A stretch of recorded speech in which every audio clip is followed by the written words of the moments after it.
آج بنیر پہ خرچ کرو، سوات پہ خرچ کرو، ان پہاڑوں پہ خرچ کرو، جتنا دے سکتے ہو دو۔ ہماری فاؤنڈیشن وہاں کام کر رہی ہے اللہ کے فضل و کرم سے،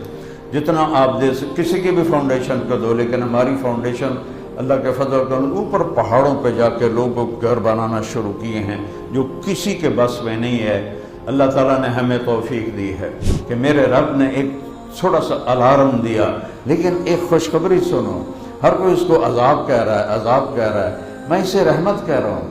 چونکہ میرے رب نے اپنے نبی کی امت پر رحمت ہی کرنی ہے۔ دیکھنے میں یہ عذاب ہے، 600 تو اخبار کی خبر ہے، میڈیا کی خبر ہے، وہ ہزاروں گئے ہیں، لیکن خوشخبری ہے یہ سب شہید ہیں، یہ سیدھے جنت میں گئے۔ چاہے کوئی شرابی تھا، چاہے کوئی بے نمازی تھا، چاہے کوئی چور تھا، چاہے کوئی چرس بیچتا تھا، چاہے کوئی جوا کھیلتا تھا، جنہیں پانی میں اللہ نے بہا دیا، یہ شہید ہو گئے۔ اس رخ سے دیکھو،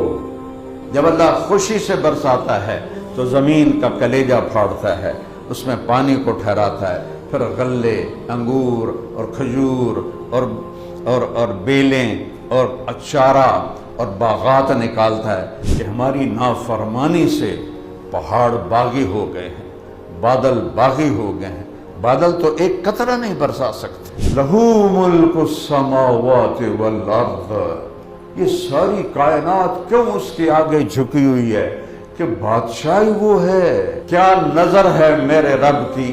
فیرا دبیب النملۃ السوداء، کالی چونٹی، علی الصخرۃ الصماء، کالے چٹان پہاڑ پتھر پر، فی اللیلۃ الظلماء، اندھیری گھپ رات ہو بادل ہوں، اس کی حقیر ٹانگوں سے جو لکیر پڑ رہی ہے کالے پتھر پر کالی رات میں اس لکیر کو بھی دیکھ رہا تھا۔ بولو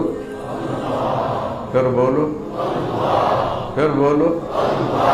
میں قربان جاؤں یا رسول اللہ، آپ ہمارے سامنے اب تھے، ہم آپ کے پاؤں چومتے، آپ کا ماتھا چومتے۔ میرے نبی نے تو کرتا پہنا تھا،